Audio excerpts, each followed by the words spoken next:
अस्सलाम वालेकुम प्यारे दोस्तों, आज की इस वीडियो में मैं आपको सिखाऊंगा कि जो बच्चे अभी 9th क्लास में आए हैं, जिन्होंने बोर्ड के पेपर 2026 में देने हैं, जो नए सिलेबस के साथ पढ़ रहे हैं, उनका टोटल पेपर किस तर्ज पर बनाया जाएगा और किस तरह का पेपर होगा, क्या कुछ उसके अंदर चेंजिंग हुई है। इंशाल्लाह आज की इस डिटेल वीडियो के अंदर आपके साथ 9th क्लास इंग्लिश का मुकम्मल तौर पर सारा पेपर क्लियर करवा दूंगा।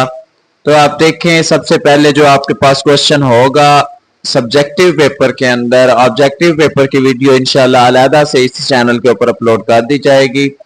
तो जो आपके पास सब्जेक्टिव पेपर होगा उसका क्वेश्चन नंबर 2 होगा। प्यारे बच्चों, इसके अंदर आपके पास टोटल 8 क्वेश्चन दिए होंगे। आपने 8 में से 5 क्वेश्चन के जवाब देने हैं। आपके पास टोटल 8 क्वेश्चन दिए होंगे, आपने उनमें से 5 के जवाब देने हैं। जैसे पहले ऐसे होता था कि तमाम सवालात कोई एक्सरसाइज में से, कोई लेसन में से सवाल दे दिए जाते थे, पर इस दफा बोर्ड ने कुछ चीजें चेंज की हैं। इनके अंदर ग्रामर वाले क्वेश्चन भी आ सकते हैं, लिहाजा आपके सिलेबस के अंदर जितनी भी कंसेप्ट बेस्ड चीजें डाली गई हैं, पार्ट्स ऑफ स्पीच के मतलब, टेंसेस के मतलब, आपने उन तमाम को पढ़ना है और ध्यान से समझना है, ताकि कोई क्वेश्चन आ जाए कि सेंटेंस बनाए या जो भी बनाए तो आप उनको हल कर सकें।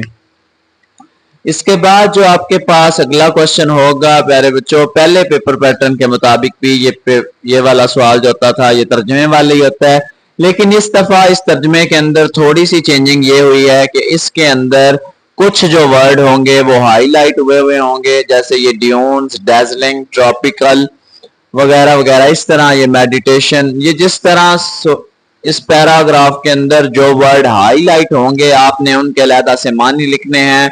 वो आपको 2 नंबर उस चीज के दिए जाएंगे और 2 नंबर आपको पैरे के तर्जमे के दिए जाएंगे। पैरा ऑलमोस्ट इतना बड़ा नहीं आता बोर्ड पेपर पैटर्न के अंदर, तो लास्ट टाइम भी जो बच्चों को कहा था कि ये वाले पैरे कर लें तो आ जाएगा। इस दफा भी इंशाल्लाह पेपरों के नजदीक जाके आपको सारे गैस वगैरह बताएंगे कि आप ये वगैरह पढ़ लें तो इंशाल्लाह आपका पेपर है क्लियर हो जाएगा।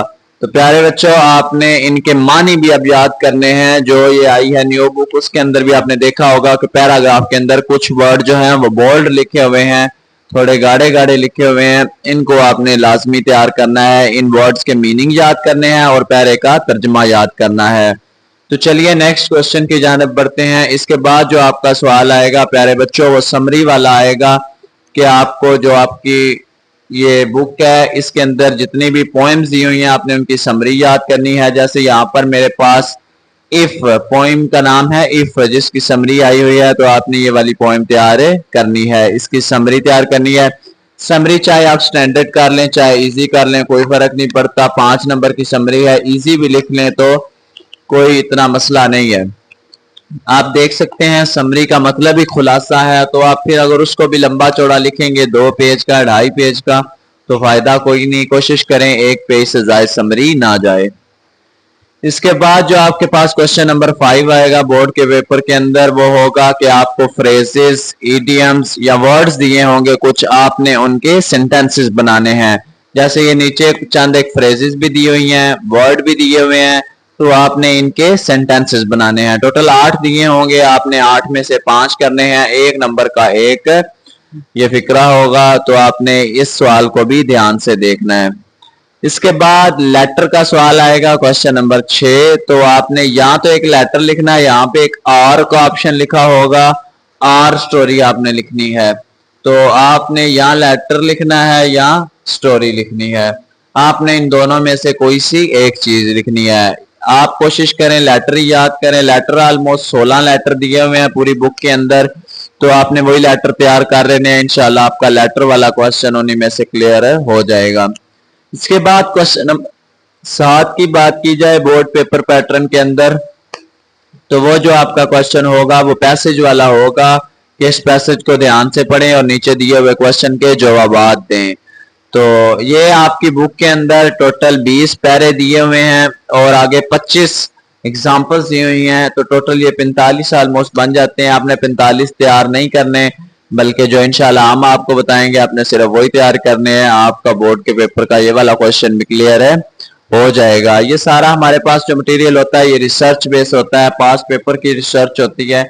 तो आपने इस तरह करना है कि ये जो पैरा है ये अब आपके जो चैप्टर बने हुए हैं ना, जैसे पहला chapter saviour of mankind patriotism, इनमें भी आप पैरे बन सकते हैं। और इनके एक्सरसाइज में बड़ी मजे की बात है, एक्सरसाइज में कुछ पैरे बने भी हुए हैं कि जिनके नीचे सवालात दिए हुए हैं, आपने उनके जवाबात देने हैं। पहले ये पैरे ऑलमोस्ट ग्रामर पोर्शन से ही आते थे, लेकिन इस दफा जो आपकी बुक नंबर 1 है जिसके अंदर आपकी स्टोरीज दी हुई हैं, पॉइंट दी हुई हैं, उधर से भी ये वाला पैरा बन के आ सकता है। तो लिहाजा आपने गौर करना है और इस पैरे को लाजमी अच्छे से तैयार करना है। इसके बाद क्वेश्चन नंबर 8 जो आपके पेपर में आएगा, वो ये 8 आपके पास उर्दू सेंटेंसेस दिए हुए होंगे, आपने उनको इंग्लिश में कन्वर्ट करना है। ये जब आप टेंसेस सही अच्छे से पढ़ लेंगे, या Punjab curriculum and text book board Lahore की जो बुक है ग्रामर एंड कंपोजिशन की बुक, उसके अंदर जो सेंटेंसेस दिए हुए हैं, जब आप उनको तैयार कर लेंगे इंशाल्लाह आपका ये वाला क्वेश्चन भी क्लियर है हो जाएगा। इसके बाद आज की इस वीडियो का भी आखिरी क्वेश्चन और आपके पेपर का भी आखिरी क्वेश्चन, क्वेश्चन नंबर 9, जो कि होगा change the voice. Change the voice में आपके पास चंद एक फिक्रे दिए हुए होंगे, आपने उनकी वॉइस चेंज करनी है, यानी वो एक्टिव वॉइस होंगे, आपने उनकी पैसिव वॉइस बनाना है, या अगर वो पैसिव वॉइस हुए तो आपने उनका एक्टिव वॉइस बनाना है। ये अल्हम्दुलिल्लाह हमारे पास 22 सेंटेंसेस ऐसे हैं जिनको करने के बाद इंशाल्लाह आपको कोई और सेंटेंस करने की जरूरत ही नहीं है। हर साल 5 के 5 जो सेंटेंसेस होते हैं वो इन 22 में से आते हैं। तो मजीद मालूमात के लिए हमारे चैनल के साथ जुड़े रहें, हमारे यूट्यूब चैनल को सब्सक्राइब करें और मिलते हैं एक नई वीडियो के साथ। तब तक के लिए अल्लाह हाफिज।